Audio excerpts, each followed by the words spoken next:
I നോബഡിയുടെ first half കണ്ടിട്ട് ഇറങ്ങിയിരിക്കുകയാണ്. വലിയ എക്സ്പെക്ടേഷൻസ് ഒന്നുമില്ലാതെ കണ്ട സിനിമയാണ്. വളരെ ഗ്രൗണ്ട് ലെവലിൽ പോയതാണ്. അതുകൊണ്ട് തന്നെ വലിയ ഹൈപ്പൊന്നും ഇല്ലാതെ തന്നെ ഞാൻ കാര്യങ്ങൾ പറയാം. പെർഫോമൻസസ് വളരെയധികം സ്ട്രൈക്കിംഗ് ആയിട്ട് തോന്നി. പ്രത്യേകിച്ച് പൃഥ്വിരാജ്, പാർവതി ഇരുവരും തമ്മിലുള്ള കോമ്പറ്റീഷൻ സീൻസ്. സാധാരണ നമ്മൾ നല്ല കെമിസ്ട്രിയുള്ള പൃഥ്വിരാജ് പാർവതിയാണ് കണ്ടിട്ടുണ്ടെങ്കിൽ ഇവിടെ ഇറ്റ്സ് ദി എക്സാക്ട് ഓപ്പോസിറ്റ്. അതും അവർ നല്ലോണം പുൾ ഓഫ് ചെയ്യാൻ സാധിച്ചു എന്നുള്ളതാണ്. സ്ക്രീൻ പ്ലേ വളരെ രസകരമായിട്ട് തോന്നി. പ്രത്യേകിച്ച് ഇതിൻ്റെ ഓരോ കണക്ഷൻസ് ഡോട്ട്സ് എല്ലാം ഫില്ല് ചെയ്ത് വളരെ കൃത്യമായിട്ട് അവർ മെയിൻറ്റെയിൻ ചെയ്തുകൊണ്ട് പോകുന്നതായിട്ടുള്ള ഒരു ഫീൽ കിട്ടി. അത് നമുക്ക് പ്രേക്ഷകൻ എന്ന രീതിയിൽ വളരെ കൺവിൻസിംഗ് ആയിട്ട് തോന്നി.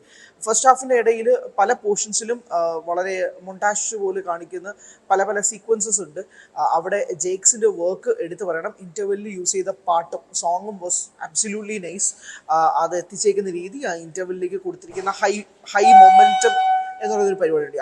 ഇൻ്റർവെല്ലിൽ കൊടുത്തിരിക്കുന്ന ബാങ് എന്നല്ല ഞാൻ പറയാൻ ഉദ്ദേശിക്കുന്നത്. ഇൻ്റർവെല്ലിൽ കൊടുത്തിരിക്കുന്ന ആ ഒരു പുഷുണ്ട്. ആ പുഷ് വാസ് കൺവിൻസിങ് ആൻഡ് നല്ല സ്ട്രൈക്കിംഗ് ആയിരുന്നു. ആസ് എൻ ഓഡിയൻ കിട്ടുന്ന രീതിയിൽ ക്യാരക്ടേഴ്സ് ഭയങ്കര രസമുണ്ട്. ശങ്കർ രാമകൃഷ്ണൻ ആയിക്കോട്ടെ അല്ലെങ്കിൽ ഹക്കീം ആയിക്കോട്ടെ, ഇവരെല്ലാവരും ചെയ്തിരിക്കുന്ന ക്യാരക്ടർ ഷേപ്പിങ്ങും അത് ഭയങ്കര കണക്റ്റ് ആയിട്ട് തോന്നി എന്നുള്ളത് വേണം എടുത്തു പറയാനായിട്ട്. ആൻഡ് മോർ ഓവർ രാജീവൻ എന്ന കഥാപാത്രം അയാൾ ഫേസ് ചെയ്യേണ്ടി വരുന്ന ഒബ്സ്റ്റിക്കിൾസ്, അയാൾ പോലും അറിയാതെ അയാൾക്ക് കടന്നു വരേണ്ടി വന്ന ഒബ്സ്റ്റിക്കിൾസിനെ കുറിച്ചാണ് ഈ സിനിമ സംസാരിക്കുന്നത്. And it was very convincing. അതായത് നമുക്ക് ആ പ്ലോട്ട് വെച്ച് നോക്കുമ്പോഴേക്കും ഇങ്ങനെയാണ്, അതില്ലെങ്കിൽ അങ്ങനെ മാറാം എന്ന് തോന്നിപ്പിക്കുന്ന തരത്തിലാണ് ഈ സിനിമയുടെ പ്ലോട്ട് പോകുന്നത്. അതിൻ്റെ ഫസ്റ്റ് ഷോട്ട് മുതൽ തന്നെ പൃഥ്വിരാജ് പല ഇൻ്റർവ്യൂസിലും പറഞ്ഞ പോലെ തന്നെ ഫസ്റ്റ് ഷോട്ട് വളരെ കൺവിൻസിംഗ് ആയിട്ട് നോക്കാൻ ശ്രമിക്കുക എന്ന് പറയുന്നത്. ആ ഫസ്റ്റ് ഷോട്ട് കൺവിൻസിംഗ് ആവുന്നതും പിന്നീട് അങ്ങോട്ട് ആ സിനിമയുടെ കഥാഗതി പോകുന്നതും അതനുസരിച്ച് വളരെ രസകരമായിട്ട് തോന്നി. കുറച്ചെടുത്ത് പ്രെഡിക്റ്റബിലിറ്റി ഉണ്ടായിരുന്നു, ടു ബി വെരി ഓണസ്റ്റ്.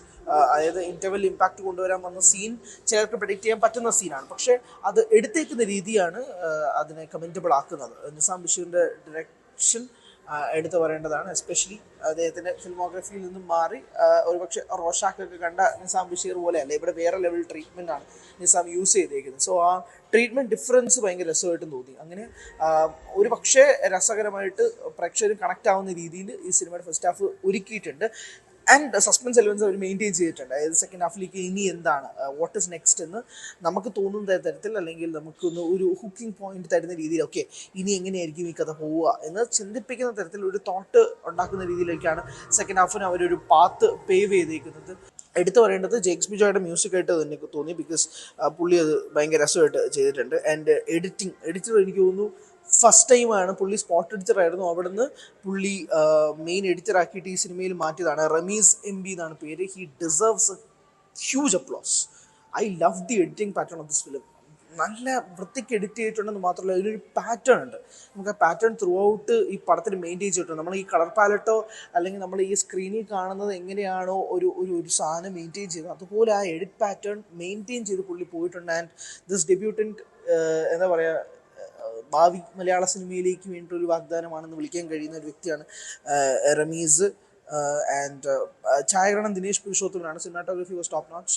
പല മൊമെൻറ്റ്സ് ഉണ്ട്. പ്രത്യേകിച്ച് ഇതിൻ്റെ ഐ നോബഡി ടൈറ്റിൽ കാർഡ് വരുന്ന മൊമെൻറ്റിൽ മുന്നേ ഒരു 3 minutes സീക്വൻസ് ഉണ്ട്. അത് ഭയങ്കര രസമായിട്ട് തോന്നി. ആൻഡ് ഞാൻ പറഞ്ഞ ഓരോ ഫ്രെയിംസും ഭയങ്കര രസമായിരുന്നു. Treated very well. So this is all about first half. ഭയങ്കര രസമുള്ളൊരു കഥയാണ്. ഇറ്റ്സ് നോട്ട് അയ്യോ ഇതുവരെ കാണാത്ത കഥ എന്നല്ല, പക്ഷെ ഞാൻ പറഞ്ഞ treatment was very new treatment.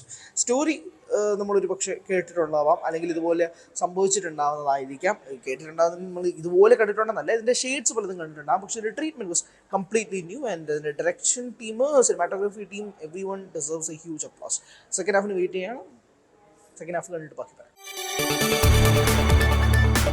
കൂടുതൽ വാർത്തകൾക്ക് News 18 Keralam YouTube channel subscribe ചെയ്യുക.